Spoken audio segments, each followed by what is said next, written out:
નમસ્કાર મિત્રો, હવે આપણે યુનિટ 8ની ચર્ચા પૂર્ણ કરી ત્યારબાદ એની એક્ટિવિટી તરફ આગળ વધીએ. V1 એક્ટિવિટી તમારે ટેક્સ્ટ બુકનો જે ચોપડો બનાવેલો છે તેમાં જ લખવાની છે. Choose the most appropriate meaning, યોગ્ય અર્થ લખો ફોર ધ અંડરલાઇન વર્ડ.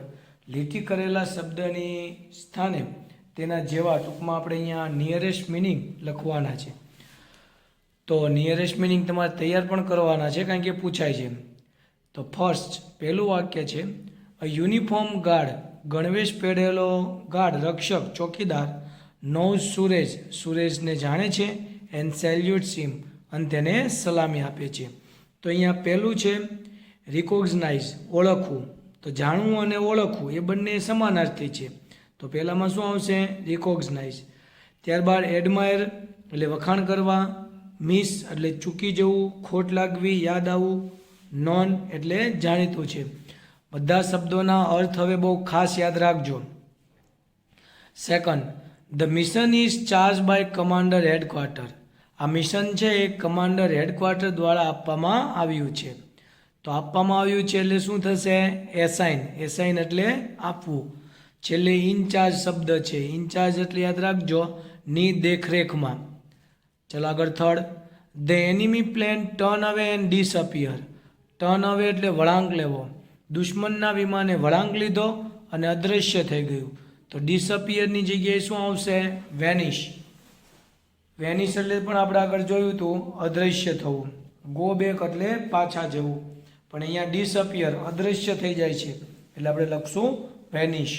આગળ, the MiGs are fast approaching the aim. Fast approaching એટલે ઝડપથી આગળ વધી રહ્યા છે. ધ એમ એટલે નિશાની તરફ, ટાર્ગેટ તરફ. તો આમાં શું આવશે? Target. The MiGs are fast approaching the target.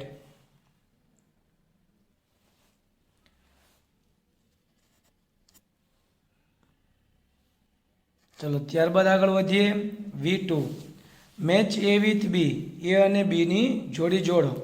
Right the number from A in the boxes. અને એનો નંબર છે એ સામે બોક્સમાં લખો. ચલો તો સૌથી પહેલાં છે ને આપણે એ તરફના જે આખા વાક્યો છે ને એનો અર્થ જોઈ લઈએ. Building for soldier to live in. સૈનિકોને રહેવા માટેની building. A unit of an air force. એરફોર્સની એક યુનિટ, ટુકડી. ત્રીજું, a person of an person in command. હુકમમાં રહેલો વ્યક્તિ અથવા હુકમ આપતો વ્યક્તિ. ચોથું, એન ઇન્સ્ટ્રુમેન્ટ એક સાધન છે ફોર મેઝરિંગ એંગલ. એંગલ એટલે ખૂણો. ખૂણા માપવા માટેનું એક સાધન છે. એન ઇન્સ્ટ્રુમેન્ટ કન્ટેનિંગ અ પોઇન્ટર. કન્ટેનિંગ અ પોઇન્ટર એટલે એમાં એક પોઇન્ટર હોય છે. Which show the direction. Which show એટલે કે જે બતાવે છે. ડિરેક્શન એટલે દિશા, કે જે દિશા બતાવે છે. Having to do with a military enemy. દુશ્મન દેશનું અથવા તો દુશ્મન દેશના લશ્કરને લગતું. Reaching an intent target. મહત્તમ ટાર્ગેટ પાસે પહોંચવું. અને આગળ, a person who is hostile to you. વ્યક્તિ કે જે તમારા માટે દુશ્મન હોય. તો ચલો પહેલું છે હોસ્ટાઇલ. તો હોસ્ટાઇલમાં આવશે છઠ્ઠું, having to do a military enemy. દુશ્મન દેશનું જે લશ્કર હોય એને શું કહેવાય? હોસ્ટાઇલ કન્ટ્રી. આગળ સેકન્ડ છે એનિમી. તો એની સામે શું આવશે? Person who is hostile to you. અહીંયા તમે આ એક્ટિવિટી બુકમાં લખી નાખશો તો પણ ચાલશે. કંપાસ એટલે હોકાયંત્ર. તો એમાં આપણે જોયું પાંચમું આવશે ને કે એક એવું ઇન્સ્ટ્રુમેન્ટ કે જેમાં એક પોઇન્ટર હોય છે. વિચ શો ધ ડિરેક્શન કે જે દિશા બતાવે છે. તો એમાં આપણે લખશું નંબર 5. એટલે ત્રીજું છે જે કંપાસ એની સામે 5 નંબર આવશે. બેરેક તો સૈનિકોને રહેવા માટેનું ઘર, સ્થાન. તો એમાં શું લખશું? પહેલું. Building for soldier to live in. સૈનિકોને રહેવા માટેનું ઘર. એક્યુરેટ એટલે ચોક્કસ. તો એમાં આવશે રીચિંગ એન ઇન્ટેન્ટ ટાર્ગેટ. મહત્તમ, યોગ્ય હોય તેવું. સ્ક્વોડન એટલે ટુકડી. તો એમાં second, a unit of an air force. હવાઈ દળની ટુકડીઓ. કમાન્ડર તો એમાં લખશું આપણે પર્સન ઇન અ કમાન્ડ. અને છેલ્લે પ્રોટેક્ટર કોણ માપક. તો એમાં શું આવશે? ચોથું, an instrument for measuring angle, કે ખૂણો માપવા માટેનું ઉપકરણ. તો આ જે આખી એક્ટિવિટી છે એ તમારે આની અંદર જ લખી લેવા, એટલે કે ટેક્સ્ટ બુકમાં જ લખવાની રહેશે. ત્યારબાદ V3 છે. V3 ફક્ત જાણ ખાતર, with the help of the dictionary, એટલે ડિક્શનરીના શબ્દોની મદદથી learn the meaning of the word, શબ્દોનો જે અર્થ છે તે સમજો. And also lead the sentence, અને એ વાક્યોની યાદી બનાવો ફ્રોમ ધ ટેક્સ્ટ, પાઠમાંથી. વેરિન એટલે કે જ્યાં, in this words are use, કે જ્યાં શબ્દોનો ઉપયોગ થયો હોય. ટૂંકમાં અહીંયા જે શબ્દો છે ને એના તમારે અર્થ સમજવાના છે, અને પાઠમાં જ્યાં જ્યાં એનો ઉપયોગ થયો હોય તે વાક્યોની યાદી બનાવવાની છે.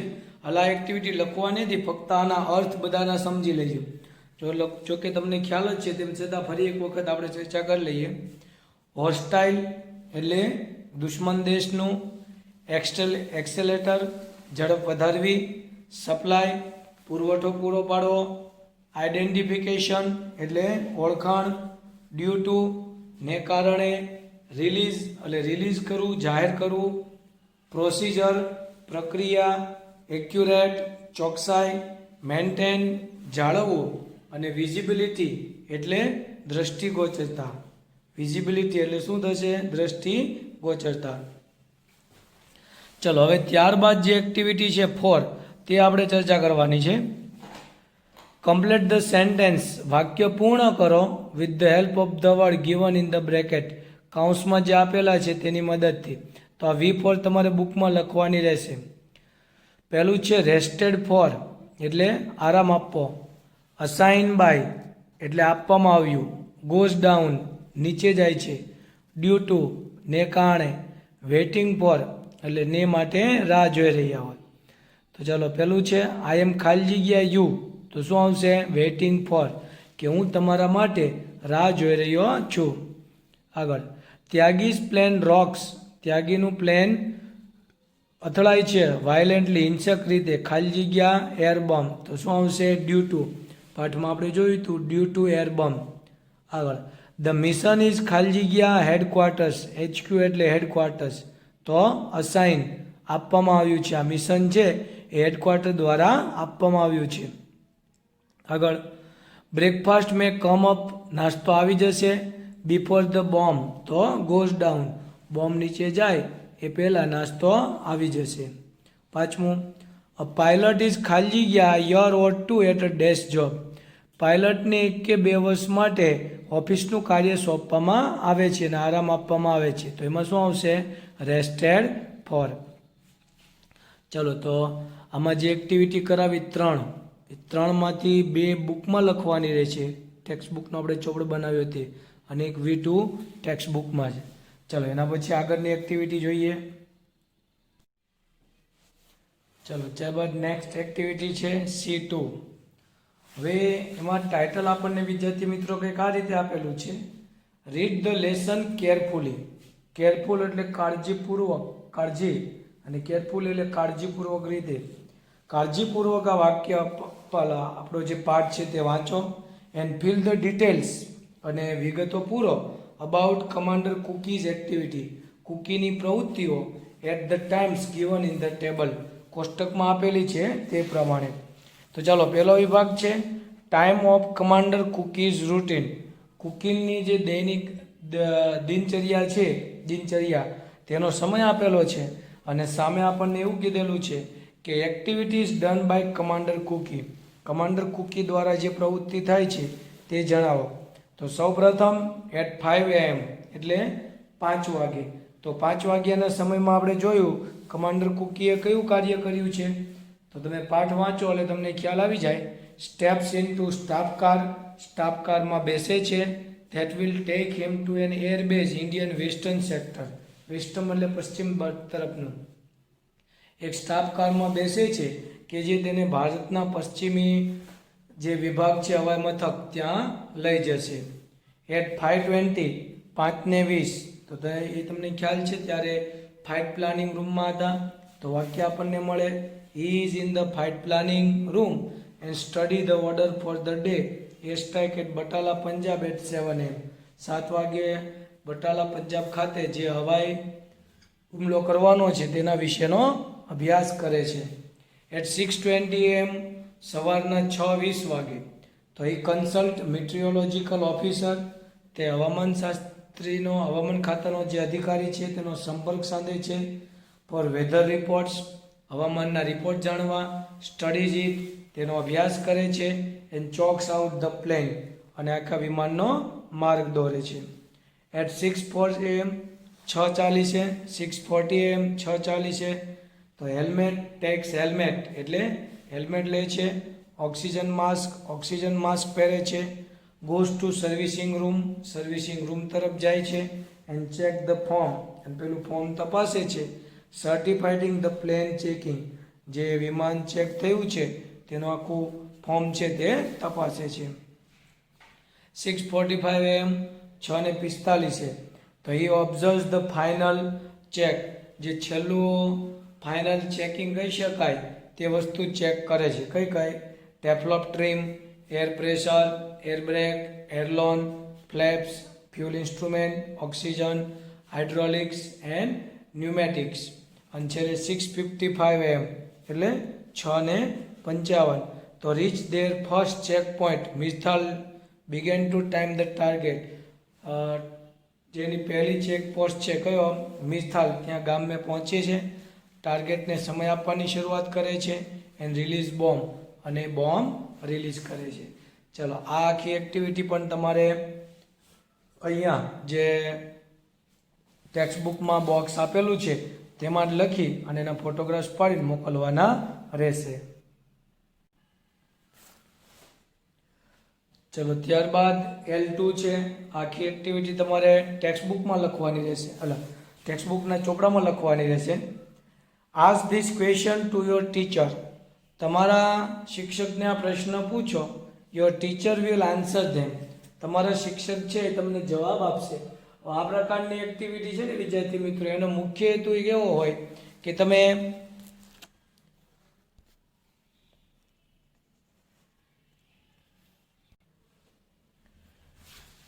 આ પ્રકારની જે એક્ટિવિટી છે એનો મુખ્ય હેતુ એ હોય કે અભ્યાસક્રમ કરતાં તમે રોજબરોજના જીવનમાં ઇંગ્લિશ જે લેંગ્વેજ છે એનો વધુને વધુ ઉપયોગ કરો. તમે કોઈને પ્રશ્ન પૂછો તો એનો આન્સર કઈ રીતે આવી શકે એ આનો મુખ્ય હેતુ હોય છે. ચાલો જોઈએ. પહેલો સવાલ છે, વેર ડીડ યુ ગો? તમે ક્યાં ગયા છો? On a picnic or a tour with the student of our school. અમારી શાળા અથવા આપણી શાળાના વિદ્યાર્થીઓ છે એને લઈ અને તમે કઈ જગ્યાએ ટૂરે અથવા પ્રવાસ ઉપર ગયા છો. તો સ્વાભાવિક રીતે અહીંયા ડીડ ગો આપેલું છે એટલે તમને આઈડિયા આવી જ જાય કે ક્રિયા છે આખી ભૂતકાળમાં બનેલી છે. તો આપણે ડીડ છે એ દૂર કરીએ એટલે ગોનું શું થશે? વેન્ટ. તો વાક્ય બનશે વી went on a tour to Mount Abu. કોઈ પણ સ્થળ તમે લખી શકો, સાપુતારા લખી શકો, દિલ્હી લખી શકો, રાજસ્થાન લખી શકો, મહાબળેશ્વર, બરાબર. તો we went on a tour to Mount Abu. How many student had come for the tour? Tour માટે કેટલા વિદ્યાર્થી આવ્યા હતા? તો 50 સ્ટુડન્ટ જોઈન ધ ટૂર. હવે અહીંયા હાઉ મેની ને હાઉ મચ યાદ રાખજો. આ પાઠમાં ફરી પાછું એ વિભાગનો સમાવેશ થાય છે. તો હાઉ મેની એટલે કાઉન્ટેબલ થિંગ્સ છે એટલે આપણે લખી શકીએ 50 સ્ટુડન્ટ. આગળ, did you go by bus or by train? આગળ પણ આપણે ચર્ચા કરી હતી કે તમે કોઈ પણ વાહન દ્વારા મુસાફરી કરતા હોય ત્યાં પ્રેપોઝિશન્સ આવશે બાય, કે તમે ત્યાં બસ દ્વારા કે ટ્રેન દ્વારા ગયા હતા. તો આન્સર છે we went there by bus. અમે ત્યાં બસ દ્વારા ગયા હતા. આગળ, હાઉ લોંગ એટલે કેટલો સમય? Did it take to reach the place from our school? આપણી શાળાએથી તે જગ્યાએ પહોંચવા માટે કેટલો સમય લાગ્યો હતો? તો આન્સર છે it took about 3 hours. 3 hours એટલે 3 કલાકનો સમય લાગ્યો હતો to reach the place from our school. હવે શક્ય હોય કે માઉન્ટ આબુ પહોંચો એટલે આપણે અહીંયા સુરતથી વાત કરીએ તો લગભગ ઘણો બધો સમય લાગી જાય, 10-12 કલાકનો સમય. પરંતુ આ કોઈ નજીકના સ્થળની વાત કરેલી હોય એટલે અહીંયા તમે તમારી ઈચ્છા પ્રમાણે સમય લખી શકો. અહીંયા ભલે 3 hours આપેલું છે. આગળ પાંચમું, એટલે હાઉ લોંગ એટલે યાદ રાખજો કેટલો સમય. How many days did you stay there? તમે ત્યાં કેટલો સમય રોકાયા, તો એ પણ ભૂતકાળનું છે. તો યુ પ્રશ્ન પૂછેલો છે એટલે આપણે એનો આન્સર આપતા હોય તો શું લખી શકીએ? વી stay there four 2 days. 2 days એટલે 2 દિવસો, કે અમે ત્યાં 2 દિવસ રોકાયા હતા. છઠ્ઠું વાક્ય છે did you enjoy the tour? શું તમે ટૂરનો આનંદ માણ્યો? હવે ડીડથી પ્રશ્નાર્થ હોય ને એટલે તમે જવાબ યસ અથવા નોથી આપી શકો. તો અહીંયા લખી શકાય યસ, પછી અલ્પવિરામ, yes we really enjoy the tour. હા, અમે ખરેખર ટૂરનો આનંદ માણ્યો. આગળ, how many classes do you teach in a week? અઠવાડિયાની અંદર કેટલા વર્ગમાં ભણાવો છો, કેટલા ક્લાસ લો છો? હાઉ મેની એટલે કાઉન્ટેબલ. તો યુ હોય એટલે આપણે આ ઉપર વીથી જવાબ આપ્યો, અહીંયા આપણે આઈથી જવાબ આપી શકીએ. આઈ ટીચ 32 ક્લાસ ઇન અ વીક, કે અઠવાડિયાની અંદર હું લગભગ 32 અલગ અલગ પીરિયડ લઉં છું અથવા તાસ લઉં છું. હાઉ ફાર એટલે વિદ્યાર્થી મિત્રો યાદ રાખો, કોઈ પણ જગ્યા કોઈ પણ સ્થળથી કેટલી દૂર છે એ જાણવા માટે વપરાય છે. તો how far is your home from our school? અમારી શાળાથી તમારું ઘર કેટલું દૂર છે? તો આન્સર આપે છે my home is 1 kilometre from our school. આગળ, how much time does it take? How much time એટલે કેટલો સમય. સમય છે ને એ જથ્થો લાગે છે, યાદ રાખજો. How much time does it tech to reach school from your home? તમારા ઘરેથી અહીંયા આવવા માટે કેટલો સમય લાગે છે? તો આન્સર છે ઇટ ટેક્સ એટલે સમય લાગે છે 20 minutes on foot. On foot એટલે પગે ચાલીને, કોઈ પણ જગ્યાએ પગે ચાલીને જવાની વાત હોય ત્યારે યાદ રાખજો ઓન ફૂટ. પગે ચાલીને જઈએ તો 20 મિનિટ, 5 મિનિટ ઓન બાઇસિકલ ઉપર જઈએ તો 5 minute. To reach school from my home. ચાલો, એટલે આ રીતે આ L2 છે એ તમારે લખવાની રહેશે બુકમાં વાત કરી તેમ. એવી જ રીતે L3 છે એ પણ તમારે જાતે લખવાની રહેશે. Answer this question in 1 or 2 words. 1 કે 2 શબ્દોમાં જવાબ આપો. હવે અહીંયા કેટલાક સામાન્ય પ્રશ્નો છે એના આધારે તમારે, જેમ કે પહેલો પ્રશ્ન છે how many glasses of water do you usually drink? તમે સામાન્ય રીતે કેટલા ગ્લાસ પાણી પીવો છો? તો આન્સર અહીંયા આપેલો છે 10 ગ્લાસ, 8 ગ્લાસ, 9 ગ્લાસ લખી શકો. આગળ, how much milk does your family use in a day? દિવસમાં તમારું કુટુંબ કેટલા દૂધનો ઉપયોગ કરે છે? તો 3 લીટર. પછી આગળ, how far is your home from school?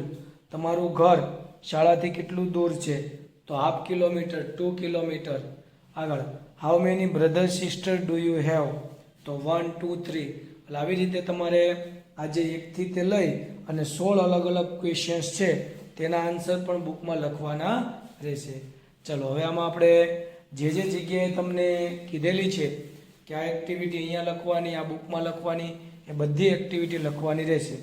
આ છેલ્લે ચર્ચા કરી એમાં L2 અને L3. ફરીથી L2 અને L3 આ બંને એક્ટિવિટી છે એ તમારે ટેક્સ્ટ બુકના ચોપડામાં અને આગળ કીધેલી છે એ પણ ટેક્સ્ટ બુકના ચોપડામાં લખવાની રહેશે. અસ્તુ.